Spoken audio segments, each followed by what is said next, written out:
Hello, hello, je suis ravie de vous retrouver pour cette guidance Oracle Astro des Sagittaires et Ascendant Sagittaire pour mars 2024.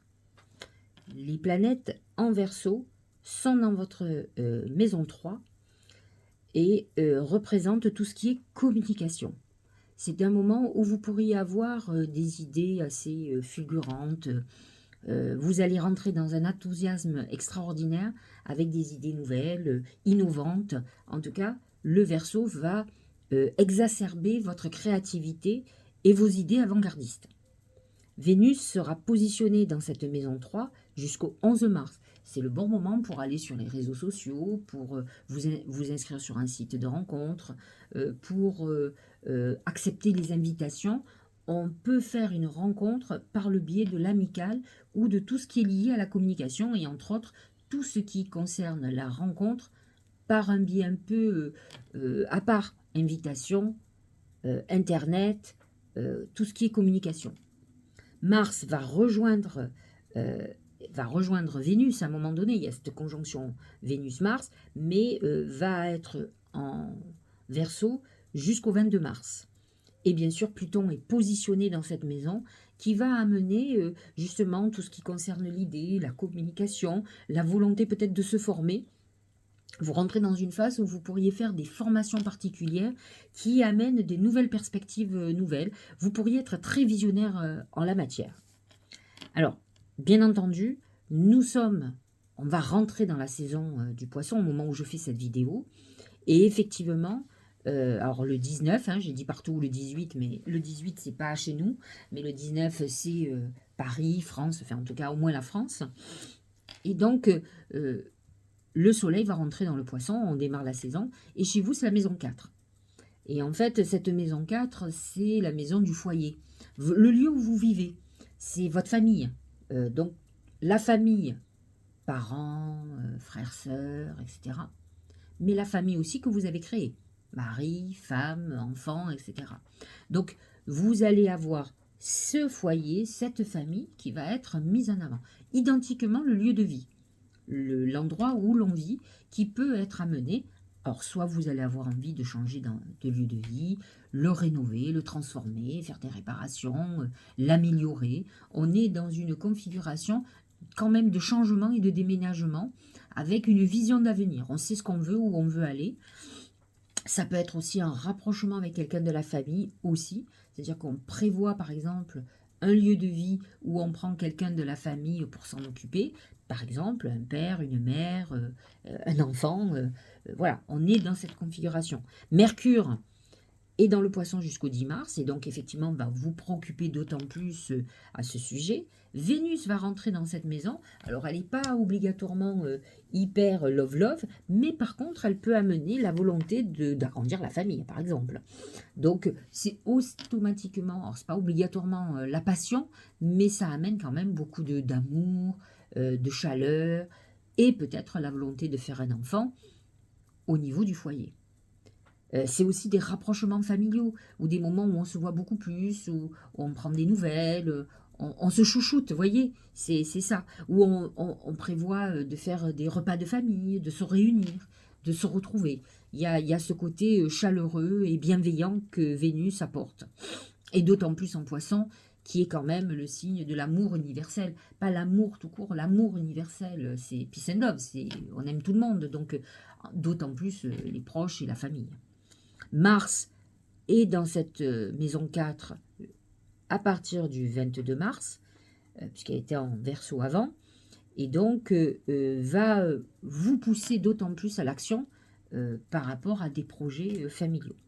Saturne en maison 4 va amener certainement beaucoup de choses autour d'une personne âgée, qui peut être peut-être préoccupante, ou peut-être on va vouloir l'avoir près de soi. C'est tout à fait possible.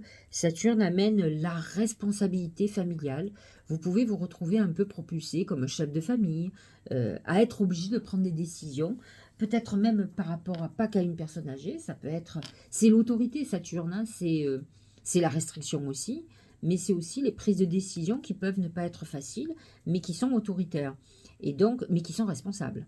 Donc, il n'est pas improbable qu'en tant que parent, vous ayez des décisions à prendre un peu difficiles ou un peu rigides par rapport à vos enfants, ou en tout cas pour le bien, pour le bonheur de la famille et de tout le monde. Neptune en poisson, dans cette maison 4, a pu amener beaucoup de chaleur et de spiritualité dans cette maison, mais a pu amener aussi quelques désillusions ou des choses cachées ou des trahisons qui puissent être révélées. Ce qui va être intéressant pour vous, signe de feu, c'est la saison du bélier. Parce qu'effectivement, elle se positionne en plus dans votre maison 5, qui est la maison de l'amour, de la chance, des enfants, du jeu, de la créativité. Donc c'est une maison plutôt très agréable. Le soleil va vous propulser vers l'avant à partir du 20 mars et va vous permettre d'irradier, j'allais dire. Mercure va être dans cette maison du 10 mars au 31 mars, bien entendu. Donc Mercure amène quand même une pensée orientée vers l'amour, vers les enfants. Voilà, c'est ça qui va primer. Les planètes en taureau. Alors elles sont là depuis un moment, Uranus surtout. Et Jupiter, on est dans la saison du taureau. Donc pour vous, c'est une évolution, enfin en tout cas pour le bélier. Mais pour le sagittaire, elle est positionnée dans votre maison 6. Maison 6, maison de la santé. Donc il faut faire très attention parce que Jupiter en taureau, c'est quand même le symbole de la nourriture, des plaisirs, de la bouffe par exemple, que peut avoir le sagittaire qui est un épicurien, qui est un jouisseur. Et donc Jupiter en taureau a pu amener des difficultés à faire le régime. Mais c'est justement là que le bas va blesser. C'est-à-dire que effectivement Jupiter va amplifier votre gourmandise, par exemple, mais il va vous demander aussi de faire très attention. Donc il vous dit, il va falloir que tu trouves un équilibre entre des moments où tu as envie de te faire plaisir et des moments où il va falloir que tu te restreignes. Autrement, tu vas avoir des problèmes de diabète, d'obésité, de cholestérol, etc., etc. Ou de problèmes de genoux, hein, parce que quand on prend du poids, on a des problèmes de dos, de genoux, etc. Donc Jupiter va amplifier tout ça. Au niveau professionnel, ce qui peut être là par contre pour le coup très intéressant, ça amène une abondance au niveau clientèle, au niveau financier. Donc si vous êtes employé, vous allez être débordé de boulot, mais c'est le bon moment pour demander une augmentation. De toute façon, Uranus se rapproche considérablement de Jupiter. Hein. À la fin du mois de mars, il est plutôt, il flirte. Hein. Uranus est à 20 degrés, Jupiter va être à 17. On est pratiquement l'un sur l'autre, on le saura au mois d'avril, on sera en conjonction, et donc peut amener des bouleversements brutaux au niveau à la fois du travail, mais à la fois aussi de la santé. Donc faites très attention pour vos excès au niveau de la santé, et si vous bossez comme un malade ou une malade, vous pourriez vous trouver aussi avoir des conséquences au niveau de la santé, c'est-à-dire un surmenage très important. Donc que vous ayez du boulot, c'est très bien, que vous bossiez beaucoup, que vous rentriez de l'argent, c'est parfait, mais va falloir prendre du temps pour vous et ne pas être que dans l'excès. Et Dieu sait si le Sagittaire a beaucoup d'énergie, là il va falloir vous reposer. Au niveau des lunes, on a une pleine lune le 24 février en Vierge, donc dans l'axe 4, 10. C'est l'axe qui met, alors la lune en Vierge, la Vierge qui est travailleuse, hein, qui est dans vos ambitions, dans la maison des ambitions, a une prise de conscience que peut-être ses ambitions et son accroissement de travail peut poser des problèmes au niveau foyer. Et avec l'amoncellement de planètes en maison 4, vous avez quand même votre famille, que ce soit le conjoint ou votre compagne, ou votre famille, parents et autres, qui vont réclamer de l'attention. Et donc, ça peut être très complexe. Donc, pour le moment, c'est la famille qui peut prendre le dessus sur vos ambitions et sur tout le boulot que vous allez avoir. Et Dieu sait, avec Jupiter en maison 6, si vous allez en avoir. Donc, faites très attention aussi au burn-out. Faites attention, pleine lune qui va mettre tout ça en lumière. 10 mars, c'est le foyer qui va être mis en avant. Vous pouvez être dans une période où vous pouvez projeter de changer de lieu de vie, d'acheter, de rénover, de faire des travaux. Tout ça est mis en route et tout ça est mis en lumière. Donc, on est dans cette phase-là. Pleine lune en bélier, très intéressante. Une des meilleures pleines lunes pour vous. Pourquoi? Parce qu'elle est dans l'axe 5-11. Soleil en bélier dans votre maison 5 et balance en maison 11. Donc, c'est le moment de faire des vœux à cette pleine lune. C'est le 25 mars. Donc, ne le loupez pas. C'est une pleine lune très importante pour vous. Les autres lunes sont importantes si vous désirez travailler sur le côté familial ou le côté ambition qui s'oppose au foyer. Donc, voyez comment vous devez utiliser ces lunes. Moi, je dis toujours, hein, on peut faire des vœux toute l'année. Je veux l'amour, je veux l'argent, je veux ci, je veux là. Mais quand vous utilisez les lunes qui correspondent à votre thème, donc le positionnement des planètes, vous agissez avec puissance 10. Plutôt que de vous éparpiller, de toute façon, des lunes, vous allez en avoir. Donc vous n'avez pas, autant vous pouvez faire des vœux de lune en début d'année généraliste, autant après travailler ce qui vous préoccupe. Et normalement, je ne dois pas être à côté. Enfin, moi qui suis ascendant Sagittaire, je ne suis pas à côté. Donc effectivement, j'espère pour vous que c'est quelque chose qui va vous tenir à cœur et que vous allez utiliser à bon escient. Alors, nous allons voir maintenant les oracles. On va commencer avec mon oracle, l'oracle magique du mar de café. Voilà, la couronne. C'est le couronnement, c'est le succès, la réussite. Très bon mois. Où en fait, ce que vous désirez va commencer à se réaliser.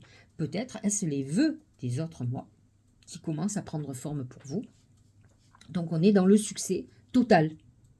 Que ça soit procédure, que ça soit vos projets, que ça soit ce que vous voulez, vous allez y arriver. Il n'y a pas de souci. Au niveau professionnel, c'est le livre. Le livre, c'est l'écriture. Donc, si vous êtes quelqu'un de créatif qui écrivait, vous allez écrire. Vous pouvez écrire des formations, vous pouvez écrire un bouquin, vous pouvez écrire un manuel quelconque, etc. Vous pouvez écrire des idées aussi. Si vous êtes scénariste, ben vous écrivez aussi. Vous pouvez écrire des chansons. Le livre représente le savoir.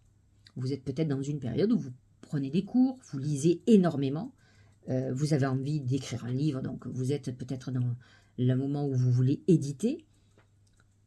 Ça peut être aussi une phase où on s'occupe de l'administratif. On a des choses administratives à régler, juridiques. Maintenant, avec la couronne à côté, je vous l'ai dit, c'est le succès total. Donc, vous êtes dans une phase très intéressante, positive.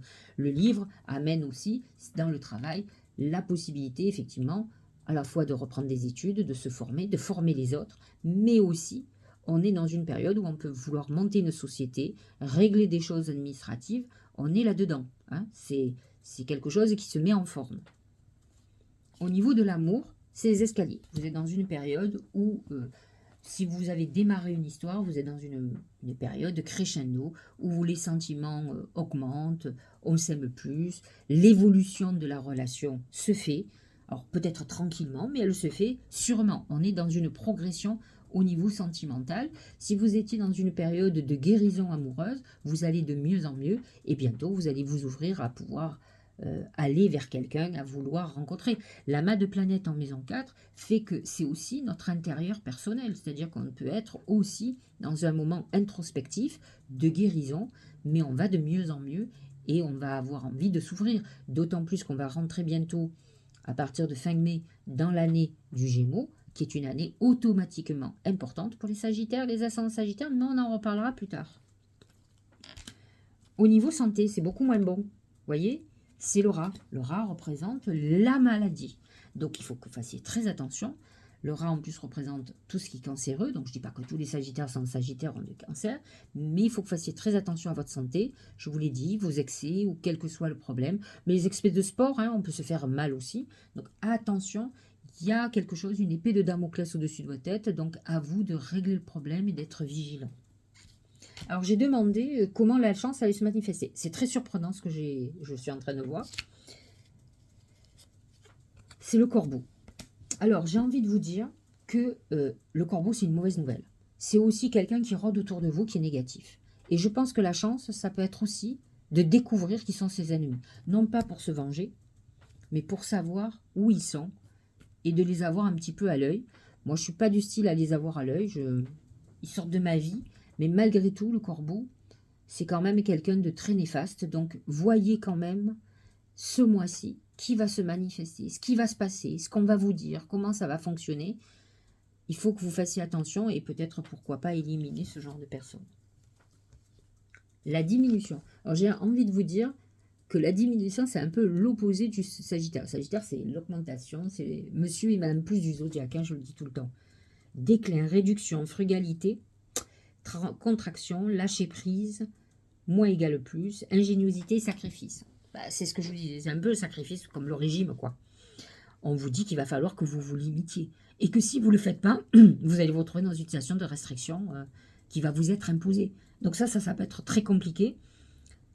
C'est un peu le rat. Le rat, c'est la maladie, mais c'est aussi les pertes financières, des moments où il faut serrer la ceinture. Donc faites très attention au mois de mars. Vous pouvez à la fois rentrer de l'argent, mais peut-être il faut que vous fassiez très attention à tout. Il va falloir que vous vous restreigniez, que vous fassiez pas trop de, comment dirais-je, d'excès alimentaire, par exemple, des choses comme ça. Alors regardez, c'est très amusant. Eh bien, on a un autre livre. Comme quoi les oracles veulent dire la même chose, quel que soit l'oracle. Le succès va dépendre d'un état d'esprit positif et de l'emploi de certains mots que vous utilisez. Alors, pour cet oracle, le livre représente les mots. C'est les mots d'ailleurs, le titre. Et effectivement, tout ce qui concerne les mots, que ce soit parlé, que ce soit écrit, ont un impact. Je dis toujours, ce sont des armes. Donc faites très attention à ce que vous allez faire. Maintenant, utilisez des mots, et c'est un peu le côté mantra ou récitation positive, qui peut être très optimiste pour vous et très positive pour l'avenir. Donc à vous de faire attention à ce que vous utilisez, à ce que vous allez dire, comment vous allez l'exprimer. En tout cas, utilisez surtout tout le côté positif pour aller vers le positif. Dieu sait, si je vous ai dit, vous êtes couronné de succès. Donc, même si vous avez quelques problématiques, je ne l'ai pas caché, vous avez le succès qui est au-dessus de la tête et qui est sorti immédiatement. Laissez mourir. Le temps est venu de mettre un terme à une relation, à un schéma ou à une situation toxique et néfaste. Laisse la vie t'éloigner de ce tourment, fais de la place dans ta vie et dans ton quotidien pour un renouveau. Le succès fait que je pense que vous allez être confronté à quelque chose de néfaste et de noir ce mois-ci, dont vous allez vous libérer et dont vous devez vous libérer. Que ce soit une personne, que ce soit une situation, il va falloir clôturer pour pouvoir aller vers la lumière.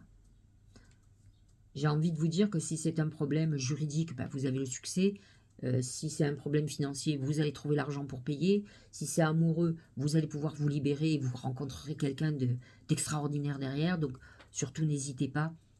Laissez mourir ce qui doit mourir. Et qui, finalement, n'est qu'un boulet à votre pied. Voilà, j'espère que cette guidance vous aura éclairé.